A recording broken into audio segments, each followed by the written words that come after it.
கர்த்தருடைய வார்த்தைக்கு நேராக நம்ம திரும்பலாம். தேவனுடைய வார்த்தையிலிருந்து இந்த நாளிலே நாம் கவனிக்கும்படி 1 பேதுரு 1ஆம் அதிகாரம் 18வது வசனத்திற்கு திருப்பிக் கொள்ள உங்களை அன்போடு கூட கேட்கிறேன். 1 பேதுரு 1:18. உங்கள் முன்னோர்களால் பாரம்பரியமாய் நீங்கள் அனுசரித்து வந்த வீணான நடத்தை நின்று அழிவுள்ள வஸ்துக்களாகிய வெள்ளியினாலும் பொன்னினாலும் மீட்கப்படாமல் குற்றமில்லாத மாசற்ற ஆட்டுக்குட்டியாகிய கிறிஸ்துவின் விலையேறப்பெற்ற இரத்தத்தினாலே மீட்கப்பட்டீர்கள் என்று அறிந்திருக்கிறீர்களே. இந்த புதிய விசுவாசிகளுக்கு பேதுரு எழுதுகிறார். இந்த புதிய விசுவாசிகள் யூத விசுவாசிகள். இவர்கள் எருசலேமிலே நடந்த அந்த பெரிய பெந்தேகோஸ்தே நாள் அன்றைக்கு அதை தொடர்ந்து வந்த பல நாட்களில் தேவனுடைய வார்த்தையை கேட்டு இயேசு கிறிஸ்துவை உறுதியாய் பற்றி கொண்ட யூத பாரம்பரியத்தில் இருக்கிறவர்கள். ஆனால் அவங்க ஆண்டவரை ஏற்றுக்கொண்ட பிறகு அவங்களுக்கு உபத்திரவங்கள் ஏற்பட்டதுனால அவங்க எருசலேமை சுற்றி இருக்கக்கூடிய பகுதிகளிலையும் குடியிருக்க முடியலை. சொந்த யூத மக்களாலேயே அவங்களுக்கு பிரச்சனை. அதனால அவங்க வேற பல நாடுகளுக்கு அவங்க அகதிகளாக போய்விட்டார்கள். ஆனால் போனவங்க அங்கங்கே கூடி கர்த்தரை ஆராதிக்கிறார்கள். அப்படி ஆராதிக்கிறவங்களை உற்சாகப்படுத்தவும், சத்தியத்தில் அவர்களை கட்டி எழுப்பவும், அவர்களை உறுதிப்படுத்தவும் இந்த கடிதம் அவர்களுக்கென்று எழுதப்பட்டது. பொந்து, கப்பதோக்கியா, கலாத்தியா, ஆசியா, பித்தினியா போன்ற தேசங்களில் சிதறி இருக்கக்கூடிய இந்த யூத விசுவாசிகள் 12 கோத்திரத்தை சேர்ந்தவங்க, அவங்களுக்கு எழுதப்பட்டது. அவர்கள்ட்ட சொல்றாரு, நீங்க மீட்கப்பட்டிருக்கிறீர்கள். மீட்பு என்பது ஒரு அற்புதமான வார்த்தை. மீட்பு, நீங்கள் கிரயம் கொடுத்து உங்களை ஒருவர் விலைக்கு வாங்கியிருக்கிறார். நீங்கள் மீட்கப்பட்டிருக்கிறீர்கள், விலைக்கிரயம் கொடுக்கப்பட்டு நீங்கள் மீட்கப்பட்டிருக்கிறீர்கள். பவுல் சொல்றாரு, நீங்கள் கிரயத்திற்கு கொல்லப்பட்டீர்களே. ஆகையால் உங்கள் சரீரத்தினாலும் உங்கள் ஆவியினாலும் ஆத்மாவினாலும் தேவனை மகிமைப்படுத்துங்கள் என்று எழுதுகிறார். நாம கிரயத்திற்கு கொல்லப்பட்டிருக்கிறோம் என்பது உங்களுக்கு தெரியும் தானே? எப்படி நம்ம கிரயத்துக்கு கொல்லப்படலை? நம்முடைய முன்னோர்களால் பாரம்பரியமாய் அனுசரித்து வந்த வீணான நடத்தைகள், நிறைய ஐதீகங்கள், நிறைய சடங்குகள், நிறைய சம்பிரதாயங்கள், நிறைய பலிகள், நிறைய தியாகமான செயல்கள், நிறைய பிரதிஷ்டைகள், நிறைய காணிக்கைகள், நிறைய அன்னதானங்கள், பலவிதமான பிரதிஷ்டைகள் மூலமாக நம்ம நம்முடைய முன்னோர்கள் நமக்கு கற்றுக் கொடுத்தபடி நம்ம நடந்தோம். ஆனால் அதனால் நாம் மீட்கப்படவில்லை. நம்முடைய சொந்த பக்தியினால, நம்முடைய கடுமையான முயற்சிகள்னால, தவங்களினால, அன்னதானங்கள்னால, காணிக்கைகள்னால நம்ம மீட்பை சம்பாதிக்க முடியல. மனுஷனுக்கு ஆத்ம ரட்சிப்பு கிடைக்கல, மனிதனுக்கு சமாதானம் கிடைக்கல, தேவனோடு மனிதன் ஒப்புரவாக முடியல. ஆகவே ஆண்டவராகிய இயேசு கிறிஸ்து இந்த பூமியில நமக்காக வந்து நம்முடைய விலையேறப்பெற்ற இரத்தத்தை சிந்தினார். உங்கள் முன்னோர்களால் பாரம்பரியமாய் தலைக்கட்டா அநேக தலைமுறையா நீங்கள் அனுசரித்து வந்த வீணான நடத்தைகள், பிரயோஜனம் இல்லாதது, ஆத்மாவுக்கு பிரயோஜனம் கொடுக்காது. அப்போ உங்களுக்கு ஒரு திருப்தி இருக்கலாம். நம்ம இங்கெல்லாம் போனோம், அப்படியெல்லாம் ரொம்ப கஷ்டப்பட்டு நம்ம மலையேறணும், இப்படியெல்லாம் நம்ம அங்கே போய் பலி செலுத்தணும், நம்ம அன்னதானம் கொடுத்தோம், இப்படியெல்லாம் நம்ம பிரதிஷ்டை பண்ணோம், இவ்வளவெல்லாம் காணிக்க கொடுத்தோம், இவ்வளவு நெடுந்தூரம் போனோம். இதெல்லாம் உங்களுக்கு ஒருவேளை அப்போ திருப்தி கொடுக்கலாம். ஆனால் நிஜம் என்னன்னா, வாழ்க்கை மாற்றம் இல்லை, உங்களுக்கு நித்திய சமாதானம் இல்லை, சந்தோஷம் இல்லை. மனுஷன் மாறுறதே இல்லை. மதம் மனுஷனை மாற்றுறதில்லை, மத வழிபாடுகள் மனுஷனை மாற்றுறதில்லை. எந்த மதமோ எந்த மனுஷனையும் மாற்றவே மாற்றாது. ஏமாற்றம் தான் மிஞ்சும், எந்த மாற்றமும் வராது. அப்படியே தான் இருக்கான். அதே கோபம், அதே எரிச்சல், அதே வைராக்கியம், அதே கசப்பு, அதே பொறாமை, அதே சண்டை, அதே பித்தலாட்டம், அதே ஊழல், அதே அடிதடி, அதே கலகம், எல்லாம் அதே தான். எதுவுமே மாறல. அவன் நடவடிக்கை மாறல, பேச்சு மாறல, செயல்கள் மாறல, எதுவுமே மாறவே இல்லை. எல்லாரும் தப்பு செய்யற எல்லாருமே பக்தி உள்ளவங்க தான். நீங்க பாத்தீங்கன்னா ரொம்ப பக்தியானவங்க. ஏப்பா கடல் கடியில அடியில போய் எல்லாம் தியானம் பண்ணிட்டு வர்றாங்க. எவ்வளோ தியானம் பண்றாங்க, தியாகம் பண்றாங்க, தியானம் பண்றாங்க, நிறைய செய்யறாங்க. எல்லாம் பக்தியானவங்க தான். கடவுளை கூட கூட்டிட்டு போய் கோயிலில் நிப்பாட்டி விட்டுறாங்க.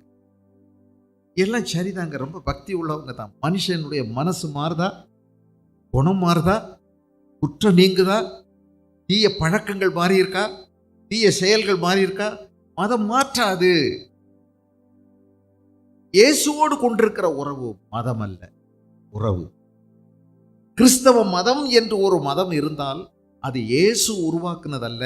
இயேசுவின் பெயரை சொல்லி யாரோ உருவாக்குன ஒரு மதம், கிறிஸ்தவ மதம் இருக்குதா? இருக்குது. அதுல எல்லாரும் சேர்ந்திருக்காங்களா? நிறைய பேர் கிறிஸ்தவ மதத்துல தான் சேர்ந்திருக்காங்க. கிறிஸ்தவ மதத்துல சேர்ந்திருக்கிறவங்க கிறிஸ்துவை பின்பற்ற முடியாது. கிறிஸ்துவை பின்பற்றுகிறவர்கள் மதத்தை சார்ந்து நிற்கவே முடியாது. கிறிஸ்துவை பின்பற்றுவது வேறு, கிறிஸ்தவ மதத்தில் சேர்வது என்பது வேறு. ஆக கிறிஸ்தவர்கள் என்று அழைக்கப்படுகின்ற சோகால் கிறிஸ்டியன்ஸ், அவங்களுக்குள்ள ஒரு சிறு கூட்டம் தான் மெய் கிறிஸ்தவர்கள். எல்லாரும் கிறிஸ்தவர்கள் பேர் வச்சுக்கலாம், கிறிஸ்தவ பெற்றோருக்கு பிறந்திருக்கலாம், கிறிஸ்தவ பாரம்பரியங்களை பின்பற்றலாம். ஆனா அவர்கள் இயேசுவை சொந்த ரட்சகராய் ஏற்றுக்கொண்டவர்களாகவோ, அவர்கள் இயேசுவை அனுதினம் பின்பற்றுகிறவர்களாகவோ மெஜாரிட்டியானவர்கள் இல்லை. ஆகவே கிறிஸ்தவர்களிலும் மெஜாரிட்டி நரகத்தை நோக்கி பயணித்துக் கொண்டிருக்கிறார்கள். இடுக்கமான வாசல் என்று இயேசு கிறிஸ்து தன்னை குறித்து சொன்னார். இடுக்கமான வாசல் வழியாய் உட்பிரவேசியுங்கள். இயேசு கிறிஸ்து தான் வாசல். அவருடைய வழி பரிசுத்த வழி, ஒழுக்கம் நிறைந்த வழி. அதுக்குள்ள பிரவேசியுங்கள். அநேகர் பிரவேசிக்க பிரயாசப்படுவார்கள், ஆனால் அநேகரால் கூடாமற் போகும் என்று இயேசு சொன்னதை நினைவில் கொள்ள வேண்டும். ஆக இயேசுவை பின்பற்றுவது சொந்த முயற்சியில் முடியாது, சொந்த பக்தியினால் முடியாது. இது தேவனை சார்ந்து அவரோடு கொண்டிருக்கிற உறவினால் வாழ்வது. இயேசு கிறிஸ்து சொன்னார், நானே மெய்யான திராட்சை செடி, நீங்கள் கொடிகள். நீங்கள் என்னிலும் நான் உங்களிலும் நிலைத்திருந்தால் நீங்கள் கனி கொடுப்பீர்கள், உயிரோட்டத்தோடு இருப்பீர்கள். நீங்கள் அதிக கனி கொடுக்கும்படி பிதாவானவர் உங்களை சுத்திகரிக்கிறார், தினசரி உங்களை சீர்படுத்துகிறார். களை பிடுங்கி இலை நறுக்கி உங்களை சுத்தப்படுத்துகிறார், அதிக கனி கொடுக்கும்படி. இப்படி அதிக கனி கொடுப்பதினால் இயேசு கிறிஸ்து உங்களுடைய வாழ்வில் வெளிப்படுவார். நீங்கள் வெறும் இயேசுவை பிரதிபலிக்கிறவர்களாக அல்ல, இயேசுவை போல மாறுகிறவர்களாக இருப்பீர்கள். இதுதான் இயேசு கிறிஸ்து நமக்கு சொல்லியிருக்கக்கூடிய புதிதும் ஜீவனுமான மேன்மையான பரிசுத்த நெடுஞ்சாலை. லோகத்து போகும் பரிசுத்த நெடுஞ்சாலை, a holy heavenly highway. இயேசுதான். என்னாலே அல்லாமல் ஒருவனும் தேவனிடத்தில் வர முடியாது, பிதாவினிடத்தில் வர முடியாது. நானே ஆடுகளுக்கு வாசல், நானே வழியும் சத்தியமும் ஜீவனுமாயிருக்கிறேன். இயேசு கிறிஸ்து இந்த பூமியில வந்து நமக்கென்று புதிதும் ஜீவனுமான மார்க்கத்தை ஏற்படுத்தினார். புதிதும் ஜீவனுமான மார்க்கம். இது ஜீவனுள்ள மார்க்கம், மதம் அல்ல. A living relationship, a living way. இது ஜீவனுள்ள மார்க்கம், லிவிங் வே. புதிது, நியூ அண்ட் லிவிங் வே. புதிதும் ஜீவனும் உள்ள மார்க்கத்தை நமக்கென்று இயேசு கிறிஸ்து திறந்திருக்கிறார். அவர் முன் செல்லுகிறார், அவரை பின் சென்று நாம் நடக்கலாம். ஆக நம்முடைய முன்னோர்களால் பாரம்பரியமாய் அனுசரித்து வந்த வீணான நடத்தைகளில் நின்று அழிவுள்ள வஸ்துக்களாகிய வெள்ளியினால் பொன்னினால் நாம் மீட்கப்படாமல் குற்றமில்லாத மாசற்ற ஆட்டுக்குட்டியாகிய கிறிஸ்துவின் விலையேறப்பெற்ற ரத்தத்தினாலே மீட்கப்பட்டீர்கள். கிறிஸ்துவின் ரத்தம் விலையேறப்பெற்ற ரத்தம், விலையேறப்பெற்ற ரத்தம், precious. விலையேற பெற்ற ரத்தம். ரத்தம்னு மட்டும் சொல்லலை, ப்ரெஷியஸ்னு ஒரு அடைமொழி சேர்த்து கொடுக்கப்பட்டிருக்கிறது. இயேசு கிறிஸ்துவினுடைய ரத்தம் விலையேற பெற்றது, ப்ரெஷியஸ். இந்த விலையேற பெற்றது அப்படிங்கிறதுக்கு கிரேக்க மொழியில் டிமோஸ் என்ற ஒரு வார்த்தை பயன்படுத்தப்பட்டிருக்கிறது. TIMIOS, Deimos. இதில் இருந்து தான் டைம் என்ற வார்த்தை உருவாகிறது. டைம், டைம்னா என்ன? நேரம். நம்ம ஈஸியாக நேரம்னு சொல்கிறோம், ஆனால் உண்மையிலேயே டைம் அப்படின்னா ப்ரெஷியஸ், வேல்யூபிள் அப்படின்னு அர்த்தம். அதனால் நமக்கு சொல்கிறாங்க, நேரம் எப்படிப்பட்டது, காலம் எப்படிப்பட்டது, நேரம் எப்படிப்பட்டது, பொன் போன்றது, காலம் கண் போன்றது.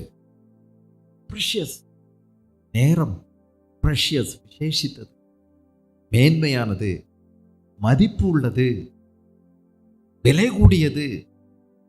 டிமோஸ் என்ற வார்த்தை பயன்படுத்தப்பட்டிருக்கிறது. ஹைலி பிரைஸ்ட், இது ரொம்ப விலை கூடினது. ஹைலி எஸ்டீம்டு, இது ரொம்ப மதிப்பு மிக்கக்கூடியது. டிமோஸ் அப்படின்னா பியாண்ட் கால்குலேஷன். இதுக்கு அர்த்தம் என்னன்னா பியாண்ட் கால்குலேஷன். ப்ரெஷியஸ் அப்படிங்கிற வார்த்தை, விசேஷித்தது அப்படிங்கிற வார்த்தைக்கு அர்த்தம் என்ன? இயேசு கிறிஸ்துவின் ரத்தம் விசேஷமான இயேசுவின் ரத்தம் அப்படின்னா இது எவ்வளவு விசேஷம், எவ்வளவு மதிப்புள்ளது அப்படின்னு சொல்லி உங்கள் கம்ப்யூட்டர் எடுத்து கால்குலேட்டரில் போட்டு நீங்கள் பார்க்க முடியாத அளவுக்கு விசேஷம். உங்கள் கால்குலேட்டர் வேலை செய்யாது. அதை விட கால்குலேட்டர்லாம் சூன்யமாயிடும். இந்த இயேசுவின் விலையேறப்பெற்ற ரத்தம், விலையேறப்பெற்றது. கால்குலேட்டர்னால நீங்கள் கணக்கு போட்டு முடிக்க முடியாது. எத்தனை ஜீரோ வேணாலும் போடுங்க, ஒன்று போட்டு வலது பக்கத்தில் எத்தனை ஜீரோ வேணாலும் போட்டுட்டே போங்க. உங்களுடைய கம்ப்யூட்டரில் எவ்வளோ போட முடியும் அவ்வளோ போடுங்க. அதை விட ஆகவே பியாண்ட் கால்குலேஷன், டிமோஸ் அப்படிங்கிற வார்த்தைக்கு அர்த்தம். ஆகவே இது ஏன் இவ்வளவு விலையேறப்பெற்றது அவரால் வர்ணிக்க முடியலை. கிறிஸ்துவின் ரத்தம்னு மட்டும் சொல்லாமல் விலையேறப்பெற்ற ரத்தம் அப்படிங்கிற வார்த்தையை அவர் பயன்படுத்தினதுக்கு காரணம் என்னன்னா, பிதாவாகிய தேவனுக்கு முன்னாடி, கடவுளுக்கு முன்னாடி, அவருடைய பார்வையில் அகிலாண்டத்தையும் படைத்தார்ல அந்த ஆண்டவருக்கு முன்னாடி இந்த இயேசுவின் ரத்தம் மாத்திரம்தான் திருப்தியான ஒரு பலியாக இருந்தது. வேற எந்த பலியும் பிதாவை திருப்திப்படுத்த முடியவே இல்லை. முத மனுஷன் ஆதாமையும் அவனுக்கு ஒரு துணையாக ஏவாளையும் ஆண்டவர் உருவாக்கி அவர்களுக்கு பிள்ளைகளை எல்லாம் கொடுத்தார். அப்போ அவங்க நல்ல ஒரு செல்வாக்கான சூழ்நிலையில இருந்தாங்க. தெய்வத்தோடு ஒரு ஆழமான நேரடி உறவில் இருந்தார்கள். ஆதாமும் ஏவாளும் தினசரி பல முறை தெய்வத்தை தரிசித்தார்கள், சேர்ந்து உலாவினார்கள். எவ்வளோ பெரிய சொர்க்கம், பூமியில சொர்க்கம் அன்றைக்கு அனுபவித்தார்கள். அருமையான தோட்டம், ஏதேன் தோட்டம்.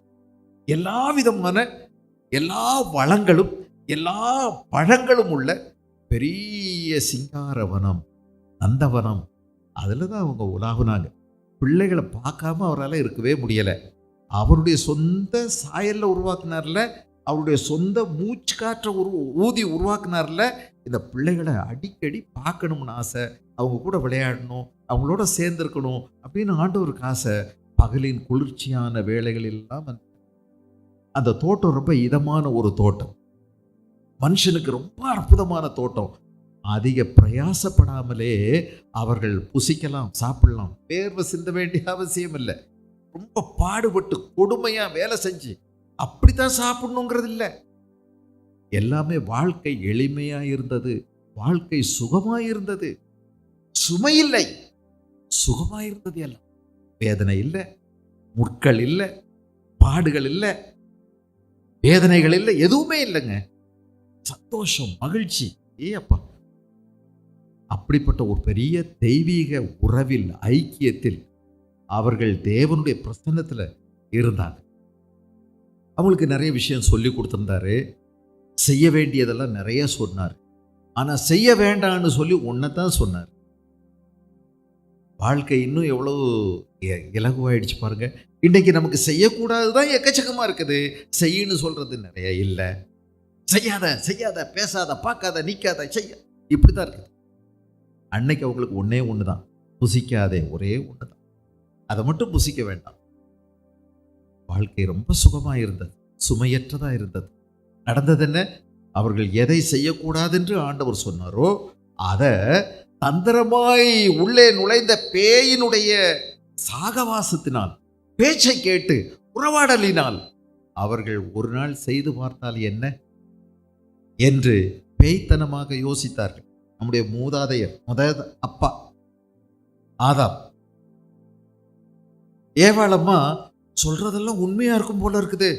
ஆனா இதை சாப்பிட்டா அப்படி கண்ணு தெரியுமாமே, ஐயோ 7 உலகம் தெரியுமாமே, அறிவு பயங்கரமா வரும் போல, அவர் மாதிரி நம்ம மாறிடுவோமே, கையெல்லாம் முளைச்சிரும், நம்ம பறப்போம், நம்ம கூடு விட்டு கூடு பாய்வோம், நம்ம என்னென்னமோ தெரிஞ்சுக்கிடுவோம், நம்ம அப்புறம் சுதந்திர பறவை ஆயிடுவோம்.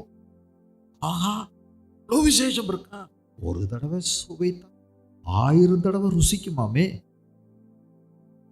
ரொம்ப உணர்ச்சி வசப்பட்டுட்டா அதான் முதல்ல கடிச்சிட்டு சாப்பிட்டு பாருங்க, நீங்களும் சாப்பிடுங்க அப்படின்னு கொடுத்தா அவரு தெரிஞ்சுதான் சாப்பிட்டார். ஆண்டவர் வேண்டான்னு சொல்லியிருக்கிறாரு, விபரீதம் நடக்கும். ஆனா நடந்தா நடக்குது, பார்க்கலாம், என்ன என்னைக்காவது ஒரு நாள் கடிக்கிறது தானே, அதை இன்னைக்கு கடிச்சிருவோமே.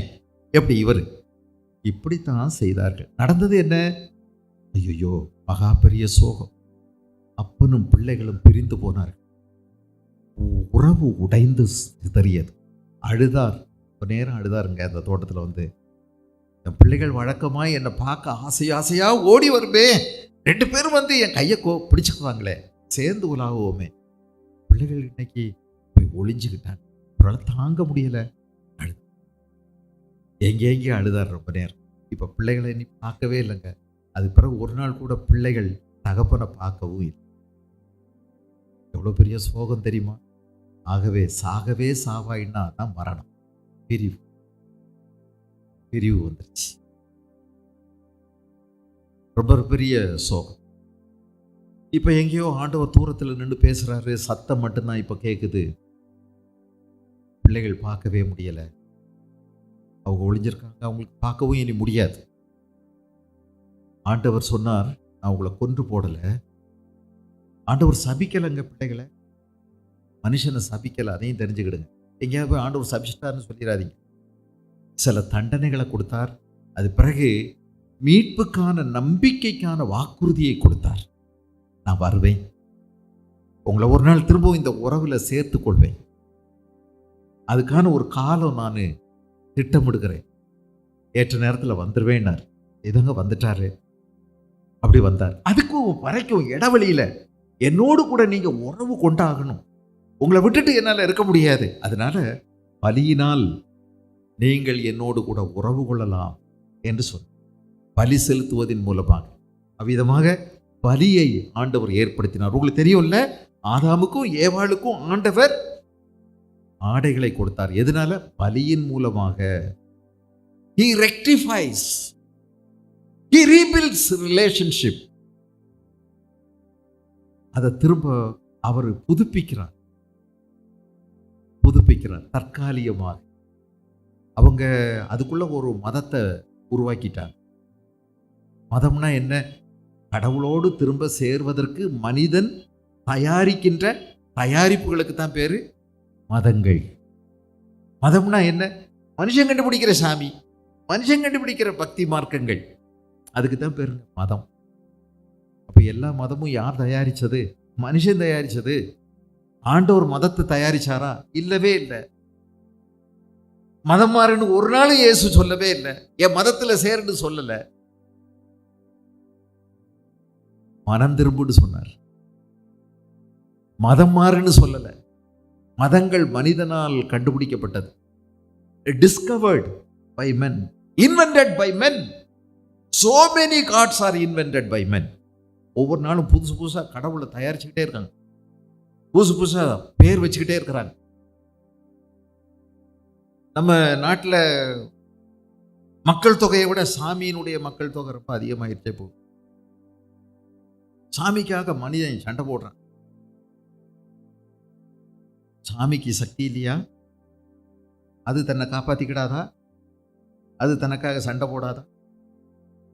அது அதையே காப்பாற்ற முடியாது என்றால் உன்னையங்களையும் உங்களையும் என்னையும் எப்படி காப்பாற்றும்? சாமிக்காக மனிதன் சண்டை போடுறான். சாமி வேற சொல்லி மனுஷன் அரசியல் பண்ணி. இது மனுஷன் உருவாக்குற சாமிகள். ஆகவே இந்த ஊர்ல இருக்கிற சாமி இன்னொரு ஊர்ல இருக்காது.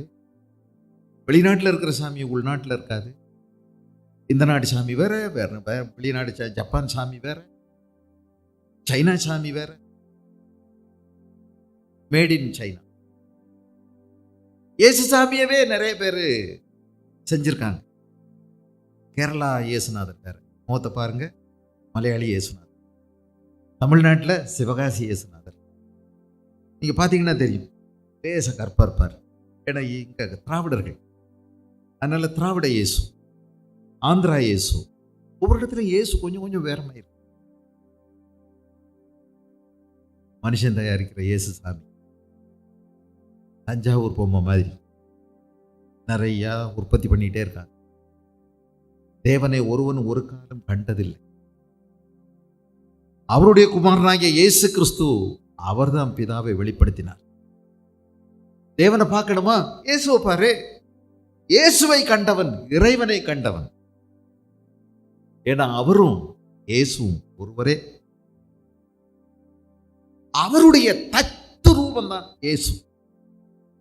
தெய்வீகத்துவத்தின் முழு நிறைவும் இயேசுவுக்குள் வெளிப்பட்டது. அவருடைய மகிமை பிதாவுடைய மகிமைக்கு ஏற்ற மகிமையாகவே இருந்தது. குறையவும் இல்லை, கூடவும் இல்லை, ஒரே மகிமை. அவர்தான் இவர். தேவன் மாம்சத்தில் வெளிப்பட்டார். இந்த பலிகள் எல்லாம் தற்காலிகமான இந்த பலிகள் மனுஷனுடைய பாவத்தை போக்கல. தற்காலிகமா அவனுக்கு கடவுளுடைய பார்வையிலிருந்து ஒரு தப்பிக்க வழி செய்தது. எவனுடைய மீறுதல் மன்னிக்கப்பட்டதோ, எவனுடைய பாவம் மூடப்பட்டதோ அவன் பாக்கியவான். மூடப்பட்டது. எவனுடைய அக்கிரமத்தை கர்த்தர் எண்ணாது இருக்கிறாரோ, எவனுடைய ஆவியில் கபடம் இல்லாது இருக்கிறதோ அவன் பாக்கியவான். தேவனுடைய கோபம் என் மேல விழுந்து நான் அழிஞ்சு போகாம தற்காலிகமாக மூடப்பட்டது. அவருடைய பார்வையிலிருந்து என்னுடைய பாவம் மூடப்பட்டது. எதனால? சில பலிகள்னால. பலி செலுத்து. இதுதான் பழைய ஏற்பாட்டில் சம்பிரதாயங்கள், சடங்குகள், பலவிதமான ஆசாரங்களோட கூட சேர்ந்த ஆசரிப்புகள், ஆராதனைகள். ஆனா இவைகளெல்லாம் மிகவும் தற்காலிகமானவைகள். இது என்னுடைய பாவத்தை முழுவதுமா போக்கல, என் குற்றத்தை முழுவதுமா என்னை விட்டு எடுத்து போடல. குற்ற மனசாட்சியிலிருந்து எனக்கு விடுதலை இல்லை. காலையில செஞ்சேன்னா சாயங்காலம் எனக்கு திரும்பவும் குற்ற மனசு, திரும்பவும் செய்கிறேன். சாயங்காலம் செய்யணும், இன்னொரு நாள் பலி செலுத்தணும், பலி செலுத்திட்டே இருக்கணும், பலி செலுத்திட்டே இருக்கணும். பிதாவாகிய தேவனுக்கு இது திருப்தி கொடுக்கல. பலியையும் காணிக்கையும் நான் விரும்பவில்லை அப்படின்னு சொன்னபோது இயேசு கிறிஸ்து நான் போகிறேன் அப்படின்னு சொல்லி இயேசு இந்த பூமியில மனிதனானார். God incarnated, divine divinity incarnated the humanity. தெய்வீகம் மனுஷனாக மாறியது. தேவன் மாம்சத்தில் வெளிப்பட்டார். ஒரே ஒருவர் தாங்க இந்த பூமியில, மனுஷனை போல இந்த பூமியில மனிதனாக, முழு மனிதனாக வந்தவர் ஒரு ஒருவர் தான். அவர் எல்லாருடைய பார்வைக்கும் வெளிப்பட்டார். 33 வருஷம் இந்த பூமியில சரித்திரத்தில் நடந்து தெரிந்தார். ஆதாரபூர்வமானது, நம்பிக்கைக்கு உகந்தது. அவர் பிறந்தது, வந்தது, வாழ்ந்தது, பேசினது, நடமாடியது எல்லாம் ஆதாரத்தோடு கூட இருக்கிறது. அவருடைய சீஷர்கள், அவங்களுடைய பேர் வெறும் பேதுரு இல்லை, யாருடைய மகன் அவரு சொல்லப்பட்டிருக்கு, எந்த ஊரை சேர்ந்தவன் சொல்லி இருக்குது, அவங்க என்ன தொழில் செஞ்சாங்க சொல்லி இருக்குது. எல்லாமே ஆதாரத்தோடு இருக்கிறது. கற்பனையோ அல்லது காவியங்களோ அல்லது புராணங்களோ இதிகாசங்களோ கிடையாது. சரித்திரபூர்வமானது. அவர் சர்வ வல்லமை உள்ளவர், காற்றையும் கடலையும் அதட்டினார். மரித்தோரை உயிரோடு எழுப்பினார். செவிடர்களுடைய செவிகளை திறந்தார். குருடருடைய கண்களை திறந்தார். பிறவி சப்பானிகளை நடக்கும்படி செய்தார். அநேக வியாதியஸ்தர்களை சுகமாக்கினார். அவரிடத்தில் வந்தவர்கள் எல்லாரும் சுகம் பெற்று சென்றார். அவர் மகா பரிசுத்தர். அவர் பாவங்களுக்கு விலகி இருந்தார். பாவிகளோடு அவர் சேர்ந்து சஞ்சரித்தாலும், அவர்களோடு சேர்ந்து சாப்பிடும் போதும், அவர்களோடு பேசும்போதும் பாவங்களுக்கு விலகினவராயிருந்தார். பரிசுத்தர், குற்றமில்லாதவர், பாவங்களுக்கு விலகினவர் இல்ல. இப்படிப்பட்ட ஆண்டவராகிய இயேசு கிறிஸ்து, அவருடைய ரத்தம் பரிசுத்த ரத்தம், அது விலையேறப்பெற்ற ரத்தம். அது விலையேறப்பெற்றது. அது தேவனுடைய பார்வையிலே திருப்தியாய் முடிந்தது. இயேசு நமக்காய் சிந்தின அந்த ரத்தம், அந்த விசேஷித்த ரத்தம், அந்த புண்ணிய ரத்தம் நம்முடைய பாவங்களை பூரணமாய் போக்குவதற்கு ஒரே தரம் பலியிடப்பட்டது போதுமானதாய். ஒரே தரம். இனி திரும்ப திரும்ப திரும்ப திரும்ப பலி செலுத்த வேண்டிய அவசியம் இல்லை. ஒரே தரம் நம்முடைய பாவங்களுக்காக இயேசு கிறிஸ்து பிராயசித்தம் செய்தார். பாவங்களுக்கு பரிகாரம் செய்தார். எனக்கு பதிலாய் என்னுடைய இடத்துல ஏன் தண்டனையை அவர் தன்மேல் ஏற்றுக்கொண்டார். இந்த இயேசு கிறிஸ்து சிந்தின ரத்தம் நம்முடைய பாவங்களை கழுவக்கூடியது, சுத்திகரிக்கக்கூடியது. ஒரே ஒரு மருந்து தான் இருக்குது பாவத்தை கழுவுறதுக்கு. ரத்தம் சிந்துதல் இல்லாமல் பாவத்துக்கு பரிகாரம் இல்லை. ரத்தத்தில் தான் உயிர் இருக்குது. ரத்தம் ஒரு living organism, component of living organism. அதுக்குள்ள உயிர் இருக்கு. ரத்தம் தான் பாவத்துக்கு பரிகாரம் செய்யும். ஏறக்குறைய எல்லாமே ரத்தத்தினால் சுத்திகரிக்கப்படும். பழைய ஏற்பாட்டு பலிகளை நம்ம கவனிக்கும் போது நீங்க கவனிப்பீங்க, இந்த இயேசுவின் ரத்தம் புண்ணிய ரத்தம், பரிசுத்த ரத்தம், விலையேறப்பெற்ற ரத்தம். பிதாவாகிய தேவனுக்கு அது திருப்தியை கொடுத்தது. அவர் பாவம் இல்லாதவர், அவர் பழுதற்றவர், குற்றம் இல்லாதவர். என்னிலே குற்றம் உண்டென்று யார் உங்களில் சொல்லக்கூடும் என்று ஒரே ஒருவர் தாங்க எல்லாரும் முன்னாடியும் தைரியமா கேட்டார். மிரட்டி கேட்கல, ரொம்ப தாராளமா எல்லாரோடையும் பழகின அவர் அவங்கள பார்த்தா கேட்டார். அவர் பழகின பேசின 33 வருஷம் அவரை பார்த்தவங்க, அவரோடு பழகினவங்க எல்லாரும் முன்னாடியும் தைரியமா கேட்டார், என்னில் குற்றம் உண்டென்று யார் உங்களில் சொல்லக்கூடும். இயேசு கிறிஸ்துவை கைது பண்ணி அவரை சிலுவையில் அறைய கொண்டு போகும்போது விசாரணை பண்றாங்க. விசாரணை பண்ணும்போது அவர்கிட்ட கேட்குறாங்க, நீ தேவகுமாரனா? ஆமா, நான் தேவனுடைய குமாரன். அப்படின்னா என்ன? இந்த பூமியில் மனித அவதாரமாய் வந்த தெய்வம். ஆமா என்று சொல்லுகிறார். அதை நீங்க இன்னையிலிருந்து பார்ப்பீங்க அப்படின்னு சொன்ன உடனே ஒருத்தன் ஓங்கி அவருடைய கன்னத்தில் அரைஞ்சிட்டான். அவர் ஒன்றும் சொல்லலை. அவனை பார்த்து கேட்குறாரு, நீ என்ன அரைஞ்சியே? நான் என்ன தகாத காரியத்தை சொல்லிட்டேன், தப்பா ஏதாவது பேசுனேன்னா எங்க சொல்லு பாப்போம், நான் சொன்ன தப்பை திரும்பி சொல்லு, நான் தப்பு செஞ்சிருந்தா சொல்லு அப்படின்னு கேட்டார். அவ்வளவுதான். அவர் மேல யாரும் குற்றம் சுமத்த முடியல.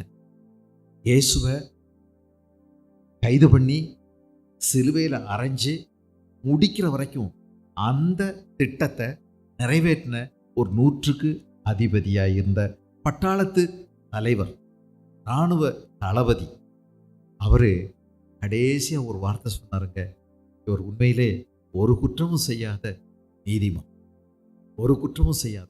சிலுவையில் அரைஞ்சு இயேசு மரித்தும் போனார். கடைசியா அவன் உணர்வடைகிறான், இவர் ஒரு குற்றமும் செய்யாத. இயேசுவை விசாரித்த பொந்தியு பிலாத்து என்று சொல்லக்கூடிய மனுஷன், ஐயோ இவர் நீதிமான். அவர் விசாரணை செஞ்சிட்டு இருக்கும் போதே மனைவி திடீர்னு அந்த அதிகார பீடத்துக்கு ஓடி வர்றா. ரகசியமா காதுல ஒரு வார்த்தை சொல்றா, இவருக்கு ஒன்றும் செஞ்சிடாதீங்க, இவர் நீதிமான். இவர் நிமித்தமா நேற்று நான் சொப்பனத்தில் வெகுபாடுபட்டேன் அப்படின்னு சொல்றா. அவருக்கும் காதுல விழுது. திரும்ப திரும்ப கேட்டு பார்க்குறாரு. ஒரு குற்றமும் அவரால் கண்டுபிடிக்க முடியல. ஜனங்கள்கிட்டையும் கேட்கிறாரு, என்ன குற்றம் இவர் செய்தார்? ஒன்றும் இல்லையே, விடுதலை செஞ்சிடலாமா? இல்லை. பாருங்க, அன்னைக்கு இருந்த மதவாதிகள், அன்னைக்கு இருந்த எல்லா ஞானிகள், மதம், அரசியல், அதிகாரம் எல்லாம் ஒன்று சேர்ந்துருச்சு. இயேசு நீதியை பிரசங்கிக்கிறார், இயேசு உண்மையை போதிக்கிறார். இது அவங்களுக்கு பிடிக்கல. அவரை முடிச்சிடணும். அவர் இருந்தால் நம்ம பொழைக்க முடியாது. அவர் நம்மளை எப்படியெல்லாம் பேசுறார் பாரு. வெள்ளையடிக்கப்பட்ட கல்லறைகளே அப்படின்னு நம்மளை பார்த்து பேசுறாரு. நமக்கு ரோசம் இருக்காதா? நம்ம செய்யறதெல்லாம் சொல்றாரு, நம்ம குட்டெல்லாம் வெளியே விடுறாரு. முடிச்சிடறதான் நல்லது. இது ரொம்ப நாளா திட்டமிட்டார். அவங்களுடைய வெறுப்பு, அவங்களுடைய விரோதம், அவங்களுடைய கசப்பு, அவங்களுடைய பொறாமை, தெய்வம் தன்னை உலகத்துக்காய் சிலுவையில் ரத்தம் சிந்தி மரிப்பதற்கு வாய்ப்பாக பயன்படுத்தி கொண்டார். அவரால் பிச்சுட்டு வர முடியாது, இதுல இருந்து தப்பிக்க முடியாதுங்கிறதெல்லாம் இல்லை. அதற்காகவே வந்தார். இதற்காகத்தான் வந்தேன் அப்படின்னு சொல்றார். அநேகரை மீட்கும் பொருளாய் ஜீவனை கொடுக்கவும் வந்தேன். அதுக்கு தான் வந்தார். ஊழியம் கொள்ளும்படி வரல. எல்லார்கிட்ட இருந்தும் தன்னை சலிட்டு அடிச்சு பெரிய ஆளாக்கி கிரீடத்தை வாங்கி நான் ராஜாவா இருக்கணும், அதுக்காக வரல. என்னுடைய ராஜ்யம் இந்த உலகத்துக்குரியது அல்லன்னு சொன்னாரு. எதுக்கு வந்தேன்? அநேகரை மீட்கும் பொருளாய் ஜீவனை கொடுக்கவும் வந்தேன். அந்த கெத்செமனே தோட்டத்தில் கடைசியா ஜெபம் பண்றாரு. நடக்க போகிற நிகழ்ச்சிகள் எல்லாம் நினைக்கிறாரு.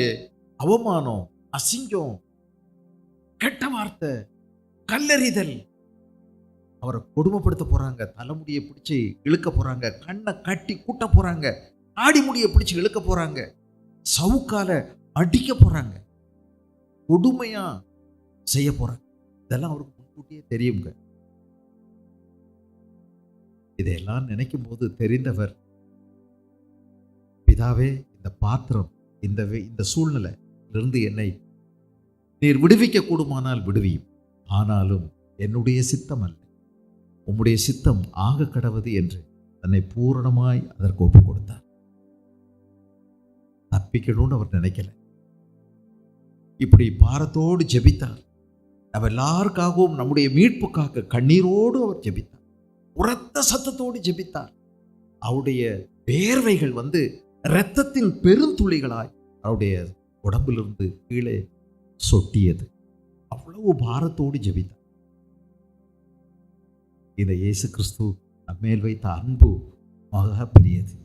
பாவிகளாகிய நம்மீது, பாவிகள்ங்க, குப்பைகள், நீசர்கள், ஒன்றுக்கும் உதவாதவர் நம்மீது அவர் வைத்த பெரிய அன்பு, அதாங்க விலையேற பெற்றார். எதுக்கு இவ்வளவு நேசிக்கணும்? என்ன எதுக்காக என்ன இவ்வளவு நேசிக்கணும்? உங்களுக்கு ஏதாவது விடை இருக்கா? எடையாவது யோசித்து பாருங்க. விடை கண்டுபிடிச்சா சொல்லுங்க. விடையே யார் கண்டுபிடிச்சதே இல்லை. ஏன் கெட்டு போன, துரோகம் செய்த, துன்மார்க்கமா நடக்கிற, துணிந்து பாவம் செய்கிற, அவரை விரோதிக்கிற, அவரையே அடிச்சு தினசரி வேதனைப்படுத்துகிற மனுஷனுக்காக உயிரை கொடுக்கணும் தெரியல. சத்துருக்களை சிநேகின்னு சொல்லி கொடுத்தவர், நாம் அவருக்கு சத்துருக்களாக இருக்கும் போது நமக்காக அவர் ஜீவனை கொடுத்தார். அவரை காட்டி கொடுத்த யூதாசுக்காகவும் உயிரை கொடுக்கிறார். அவனை மாத்திக்கிறதுக்கு எவ்வளவு கட்டாயப்படுத்துறார் பாருங்க. மாத்திக்கப்பா, மாத்திக்கடா, சீக்கிரம் செய்யடா, தீர்மானம் சீக்கிரம் செய்ய வேண்டியதை சீக்கிரம் செய்யன்னு சொல்லும் போது மற்றவங்களுக்கு புரியாம பேச்சு கொடுக்கிறார் பாருங்க. மற்றவங்களுக்கு புரிஞ்சா அங்கேயே வெட்டி துண்டாக்கிடுவானுங்க. தன்னை காட்டி கொடுக்க போகிறவனை கூட அவர் விட்டு கொடுத்து பேசலங்க.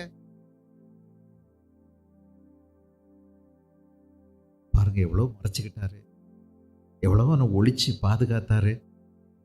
அவன் மனம் திரும்புறதுக்கும் மாற்றிக்கொள்றதுக்கும் வாய்ப்புகள் திரும்ப திரும்ப கொடுத்தாரு.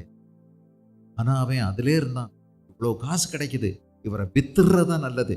அவர் தப்பிச்சா தப்பிச்சு போட்டும். அப்படி தப்பிச்சிட்டாருன்னா நமக்கு டபுள். கல்லுல 2 மாங்காய். பணமும் 30 வெள்ளிக்காசு. 30 வெள்ளிக்காசுன்னா அன்னைக்கு ஒரு 3 லட்சம் ரூபாய். அதோடு கூட இன்னொரு பக்கம் இயேசு திடீர்னு மறைஞ்சு போயிடுவார். அப்ப நம்ம காட்டி கொடுத்ததும் ஆச்சு, நம்ம காசும் ஆச்சு. அவரும் தப்பிச்சுக்கிடுவார். எத்தனையோ இடத்துல அவர் தப்பிச்சிருக்காரு. இயேசு ஒரு இடத்துல கொண்டு போய் அவரை மலை மேல கொண்டு போய் தலைகீழ தள்ளிவிட பார்க்கும்போது அவர் மறைஞ்சிட்டாரு. கல் எடுத்து எரிய போகும்போது மறைஞ்சிட்டாரு. அது மாதிரி இவர் மறைஞ்சிருவார். நம்ம காசு தான் முக்கியம். இந்த இயேசு பின்னாடியே இயேசு இயேசுன்னு சொல்லி நடத்தா பொழைக்க முடியாது. அவர் சொல்ற மாதிரி எல்லாம் நம்மளால வாழ முடியாது. இப்படியெல்லாம் பேசினவர் பணத்துக்கு பின்னாடி போயிட்டார். இயேசுவை வித்துட்டாரு. ஆனா இவனையும் அவர் காட்டி கொடுக்கவில்லை. அவனை மனம் திரும்புகிறதுக்கு, மாற்றுறதுக்கு, நான் உனக்காக ரத்தம் சிந்த காத்திருக்கிறேன், உனக்காக என் ரத்தத்தை சிந்த போறேன், மாத்திக்கோன்னு சொன்னார். அவன் மாற்ற விரும்பவே இல்லை. அவனுக்குள் பிசாசு புகுந்தான்னு போட்டிருக்குது. அப்புறம் போனா அது பிறகு பணமெல்லாம் அவனுக்கு கிடைச்சது. ஒரு நேரத்தில் உணர்வடைஞ்சான். பணத்தை கொண்டு போய் ஆலயத்தில் வீசி எறிஞ்சான். அவங்களுக்கு முன்னாடியே பேரம் பேசி கொடுத்தாங்கல்ல, அந்த அவங்களுக்கு முன்னாடியே பேசினான். ஐயோ, இது ரத்த காசு, இது பழி சுமந்த காசு, எங்களுக்கு வேண்டாம், நீ என்னமோ பண்ணுன்னு திரும்ப தூக்கி வீசிட்டாங்க. எடுத்துட்டு போனதா தெரியல. அவன் திருடி திருடி திருடி திருடி வாங்கின ஒரு நிலத்துல அவன் போய் தூக்கு போட்டு செத்தான். வயிறு வெடிச்சு செத்தான் அப்படின்னு போட்டிருக்குது. இது கொஞ்சம் தூக்கு போடுறவன் இப்படி வயிறு வெடிச்சு சாக வேண்டிய அவசியம் இல்லை. எனக்கு ஒரு சந்தேகம், ஒருவேளை இயேசு சிலுவையில் அறையப்பட்ட போது ஒரு 3 மணி நேரம் எல்லாரும் இயேசுவை வசப்பாடிட்டு இருந்தாங்க, கிண்டல் பண்ணி கேலி பண்ணிட்டு இருந்தாங்க எல்லா கூட்டமும். அது பிறகு அடுத்த 3 மணி நேரம் பூமி அதிர்ந்தது, இருள் சூழ்ந்தது, ஜனங்கள் அதிர்ந்தார்கள், கூச்சலிட்டு ஓடினாங்க. சில கல்லறைகள் எல்லாம் வெடித்து திறந்தது என்று வேதம் சொல்லுகிறது. இந்த சூழ்நிலையில இவன் தொங்கிக்கிட்டு இருந்த அந்த இடமும் ஒருவேளை குலுங்கி கயிறு அருந்து விழுந்து வயிறு வெடிச்சு செத்துட்டானான்னு தெரியல. என்ன பரிதாபம்! கேட்டின் மகன், சன் ஆஃப் பெர்டிஷன், கேட்டின் மகன் கெட்டு போயிட்டான். இயேசுவோட கூட இருந்தவங்க கூட இப்படி தூக்கு போட்டு தற்கொலை பண்ணி கேட்டின் மகனா போடுவாங்களா?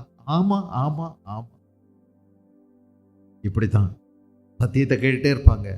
சொல்றியா? சொல்லு சொல்லு, நீ சொல்ற, அது உன் வேலை, எங்களுக்கு தெரியும் இல்லை எப்படி நடக்கணும்னு அப்படின்னு நினைக்கக்கூடிய யூதாஸ் கூட்டம் இருக்காதா?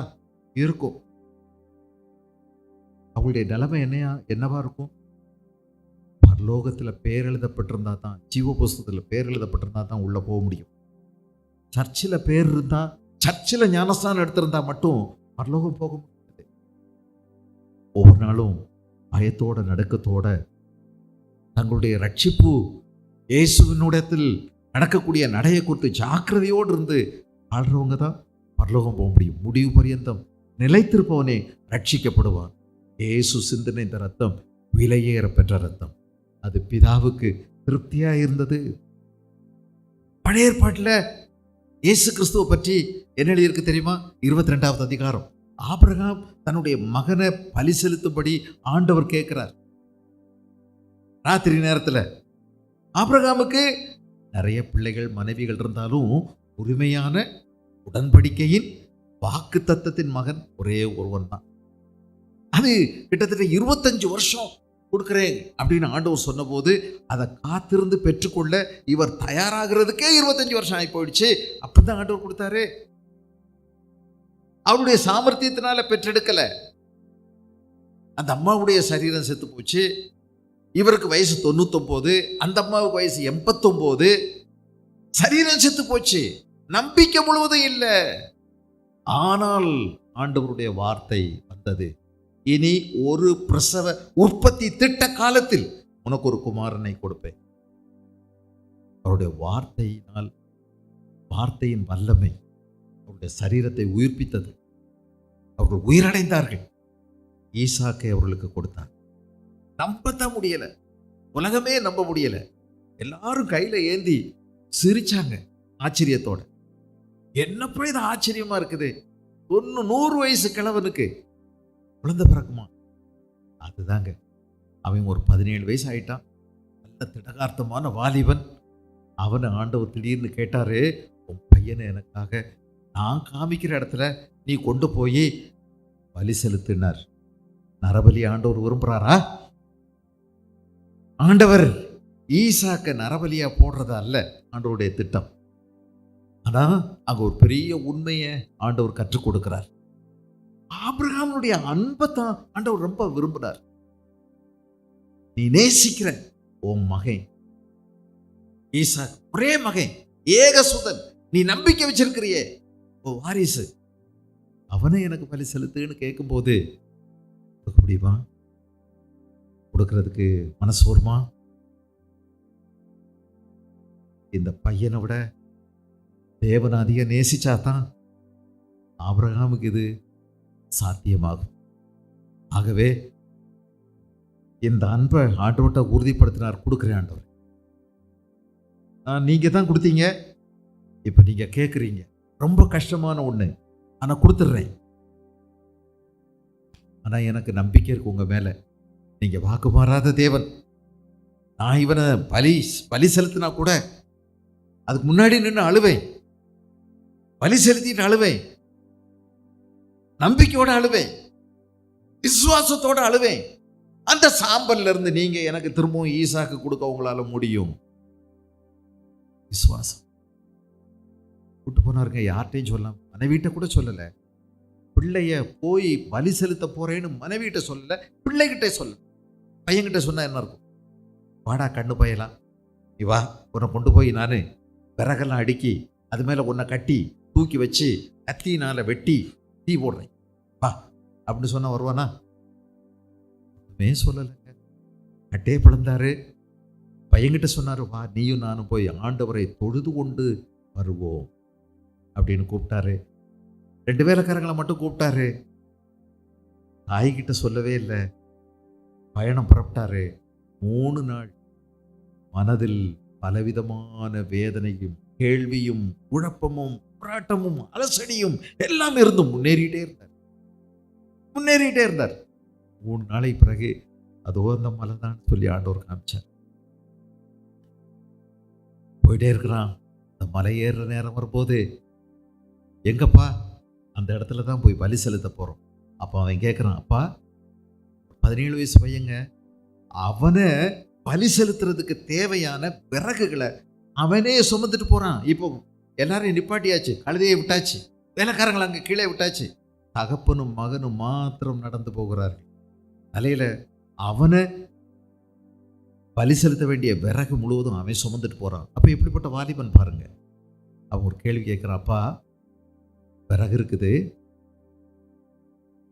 தீ இருக்குது, கத்தி இருக்குது, பலி செலுத்துறதுக்கு தேவையான ஆட்டுக்குட்டி எங்கே? அந்த தகப்பனுடைய மனசு எவ்வளவா நொறுங்கி இருக்கும்னு யோசிச்சு பாருங்க. எவ்வளவு உணர்ச்சி வசப்பட்டிருப்பாரு.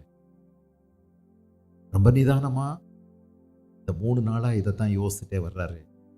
ஒன்று சொன்னாரு நிதானமா, அது கர்த்தருடைய பர்வதத்திலே பார்த்து கொள்ளப்படும். கர்த்தருடைய பர்வதத்திலே பார்த்து கொள்ளப்படும்.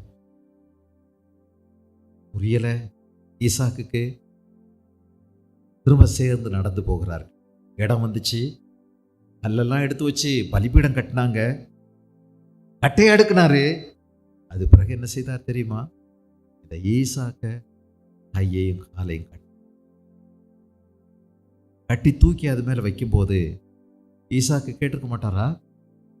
அவங்க 2 பேருக்கும் நடந்த உரையாடலாம் இங்க சொல்லல. எதுக்குப்பா என்ன கட்டுறீங்க? இல்லப்பா, ஆண்டவருக்கு நான் கீழ்ப்படியணும், ஆண்டவருக்கு நான் கீழ்ப்படியணும். எவ்வளவு ஒரு வாலிப பையன் அப்படியே அப்பனுடைய திட்டத்துக்கு விட்டு கொடுக்குற பாருங்க. அப்பனுடைய மேல வச்ச அன்புனால எங்க அப்பா எனக்கு தீமை செய்ய மாட்டாரு, சம்பூர்ணமா விட்டு கொடுக்கிறார். அவன் இந்த கட்டை மேலே படுத்த உடனே கத்தி எடுத்து ஓங்கி வெட்டுறதுக்கு போகும்போது, பிள்ளையாண்டான் மேல் கையை போடாதே, ஆபிரகாமே ஆபிரகாமே. ஆண்டவர் வேகமாக பேசுறார், அவசரமாக கூப்பிட்டார், பிள்ளையாண்டான் மேல் கையை போடாதே.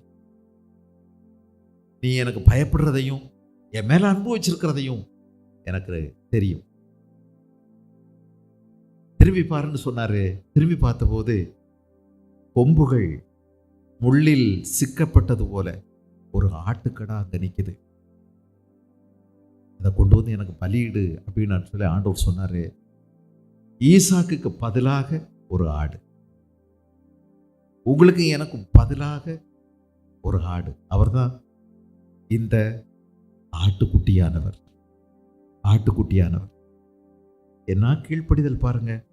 பிதாவினுடைய சித்தத்துக்கு, விருப்பத்துக்கு ஈசாக்குக்குள்ள இயேசுவை நாம் பார்க்க முடிகிறது.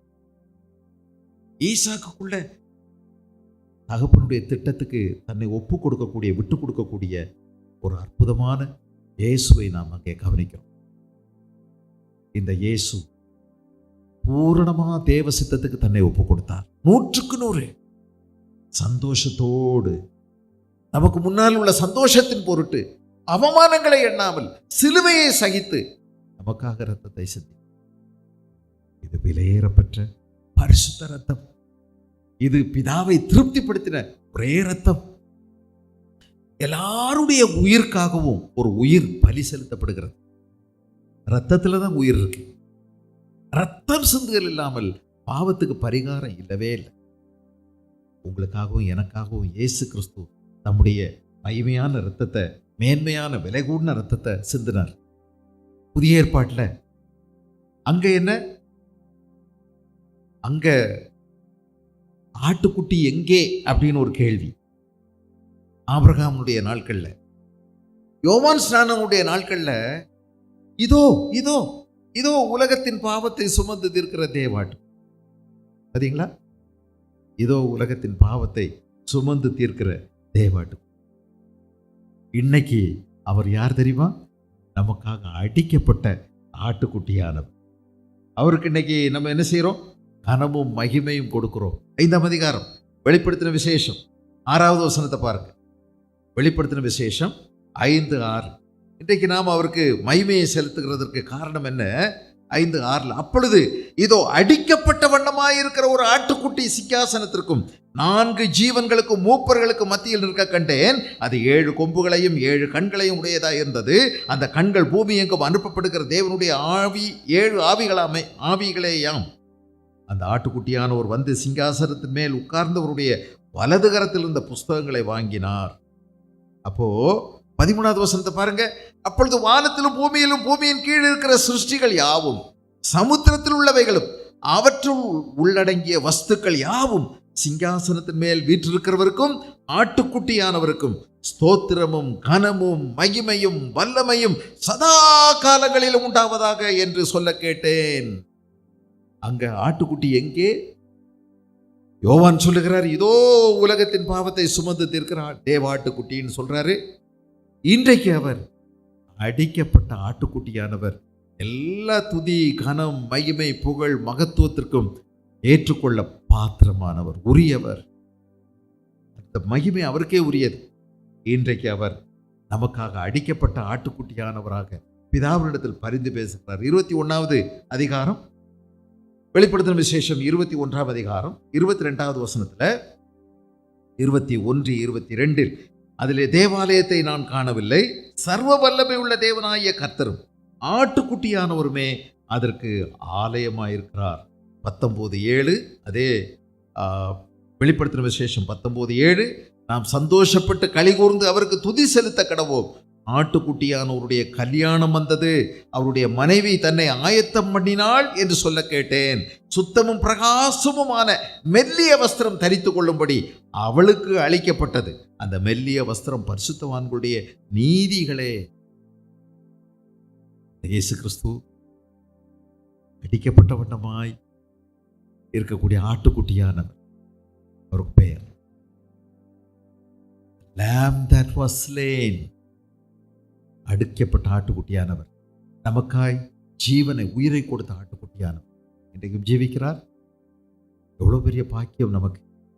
இந்த விசேஷ இயேசுவின் ரத்தம் நம்மை தேவனோடு சமாதான ஒப்புரவுக்குள் கொண்டு வந்தது, உறவுக்குள் கொண்டு வந்தது. அவருடைய இரத்தத்தினாலே நீதிமான்களாக்கப்பட்டிருக்கின்றோம். நாம் நீதிமான்களாக்கப்பட்டிருக்கின்றோம்.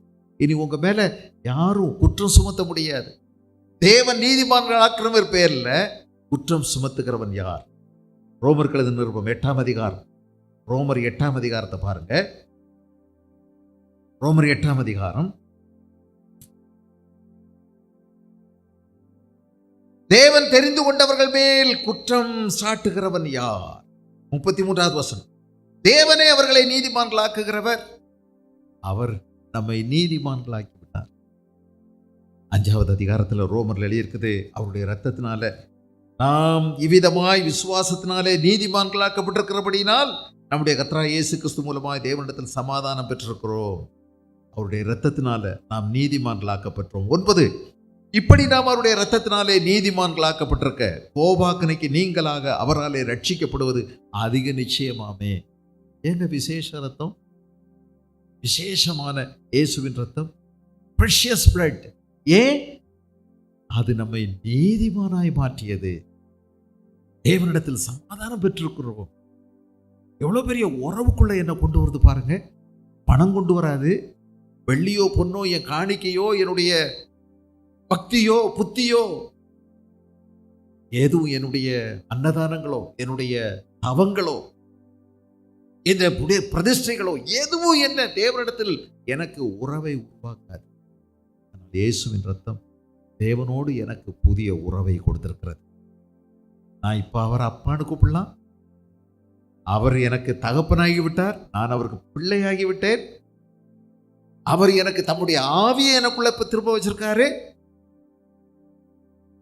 பிறகு முந்தி இருந்த அந்த தெய்வ சாயல் சங்கி போயிடுச்சு. ஆதாமுக்குள்ள ஊதினார்ல, அவன் நாசியிலே ஊதினான், அவன் ஜீவாத்மாவானான் அப்படின்னு போட்டிருக்குது. 2 விதமான ஒற்றுமை இருக்குது பெற்றோருக்கும் பிள்ளைகளுக்கும். ஒன்று வெளிப்படையான ஒற்றுமை. நம்ம சத்தம் கூட நம்முடைய பெற்றோர்களை போல இருக்கும். நம்ம நடைய ஸ்டைல் பாருங்க. உங்க அப்பா அம்மாவை நீங்க நடந்துகிட்டு இருப்பீங்க, உங்களுக்கு தெரியாம இருக்கும். உங்க அப்பாவையும் உங்க அம்மாவையும் உங்களையும் தெரிஞ்சவங்க வேணா கரெக்டா சொல்லுவாங்க, உங்க அம்மா மாதிரி, உங்க அப்பா மாதிரி. எல்லாத்துலேயுமே நம்ம முடி, நம்ம நிறம், எல்லாத்துலேயும் நிறைய ஒற்றுமை. வெளியிலேயே முகத்துல எத்தனையோ ஒற்றுமை, உள்ளேயும் இன்னொரு ஒற்றுமை இருக்கு. நம்ம நடவடிக்கை, நம்முடைய குணங்கள், நம்முடைய செயல்பாடுகள், அதுலேயும் ஒரு ஒற்றுமை இருக்கு. ஆதாம தன்னுடைய வெளி சாயல்லையும் நம்முடைய உள்ளான சாயல்லையும் சேர்த்து உருவாக்கினார். ஆக அங்க 2 வார்த்தை போட்டிருக்கு. அவர் தம்முடைய ரூபத்தின்படியும் தம்முடைய சாயலின்படியும் அவனை உருவாக்கினார். ரூபத்தின்படியும் சாயலின்படியும். வெளியில மண்ணுனால அவருடைய ரூபத்தை உருவாக்கினாரு. அது பிறகு அவர் ஊதி அவருடைய சாயலை உள்ள வச்சார். அவன் ஜீவாத்மாவானான். இப்ப நடந்தது என்ன? பாவம் செய்த போது அது கசங்கி போனது. அவனுடைய குணம் கெட்டு போயிடுச்சு. பேய்த்தனம் அவனுக்குள்ள வந்துருச்சு. இப்ப ஒழிக்க, மறைக்க, கெடுக்க, பித்தலாட்டம் பண்ண, ஏமாத்த, எல்லா குணமும் அவனுக்குள்ள வந்துருச்சு. அங்கேயே காட்டி கொடுக்குறான் பாருங்க மனைவிய. எனக்கெல்லாம் தெரியவே தெரியாது, சாமி ஆளை விடுங்க. நான் எப்பவுமே உங்களுக்கு தெரியுமில்ல என்னை பத்தி, நான் எப்படிப்பட்ட ஆள். அவதான் அவ நீங்க தானே கொடுத்தி, சும்மா இருந்த என் பாடுக்கிறது கேட்டனா? கேட்கல, நீங்களா கொண்டு வந்து கொடுத்தீங்க. இப்ப அவளாதான் காரியத்தை கெடுத்துட்டா. அவள்கிட்ட கேளுங்க, எனக்கு என்ன தெரியும். சொன்னாலா இல்லையா? சொன்னானா இல்லையா? இந்த குணம் எல்லாம் எப்படி கெட்டுச்சுங்க? குணம் எப்படி கெட்டுச்சு? பேய்த்தனை எப்படி வந்துச்சு? எப்படி ஒழிச்சாங்க? எப்படி மறைச்சாங்க? எப்படி அவங்களா தயார் பண்ணாங்க? கேட்காமலே அத்தியலையை பறிக்கிறாங்க, அவங்களா மதத்தை உருவாக்குறாங்க. அதான் அவங்க மதம். கடவுளோட திரும்பவும் நம்மளா முயற்சி பண்றதுக்கு நம்ம ஒரு ஏணியை செஞ்சிடணும் அப்படின்னு சொல்லி அங்க இருக்கிற அத்தியலையெல்லாம் பிடிக்க அவங்களா மறைச்சுக்கிட்டாங்க. ஆண்டவர் அந்த மதத்தை ஏற்றுக்கொள்ளவே இல்லை. எந்த மதத்தையும் அவர் ஏற்றுக்கொள்ளல. மதம் மனிதனால் தயாரிக்கப்பட்டது. Invented by man, discovered by man. So he rejected religion. God rejects religion. மதத்தை ஆண்டவர் நிராகரிக்கிறார். மதமல்ல, ஒரு புதிய மார்க்கத்தை இயேசு உருவாக்கி அவரு ரத்தத்தினால அவர்களுக்கு ஒரு ஆடையை ஏற்படுத்தினார். ரத்தத்தை சிந்தி ஒரு ஆடையை அவர்களுக்கு கொடுத்தார்.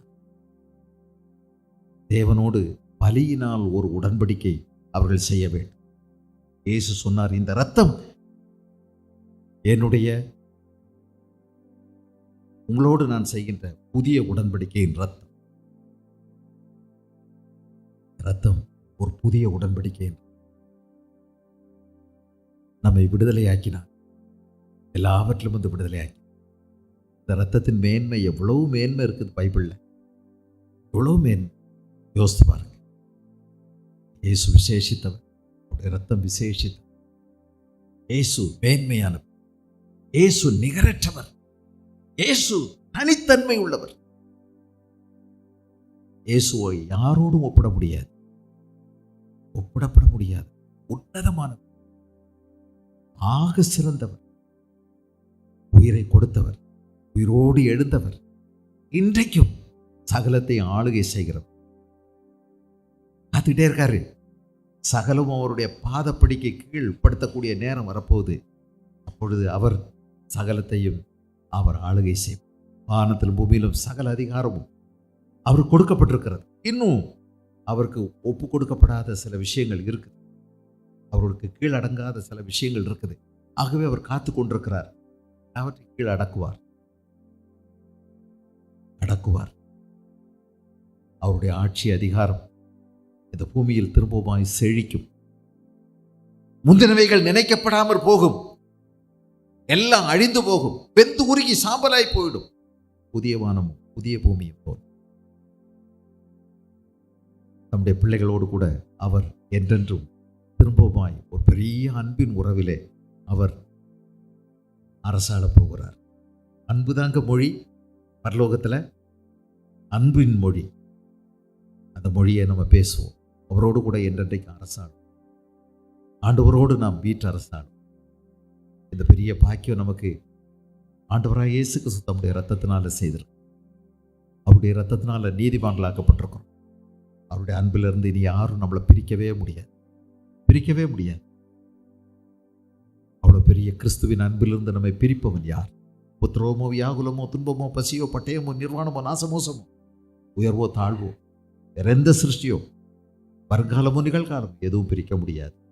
இவ்வளோ பெரிய அன்பின் உறவில் அவர் நம்மை இணைத்திருக்கிறார். உறுதியா இருங்க, முழு நிச்சயத்தோடு இருங்க. நீங்கள் நம்புகிறது அவரால் நடக்கும். நம்முடைய எதிர்காலம் இயேசு கிறிஸ்து தான். அவர் வர நம்ம காத்திருக்கிறோம்.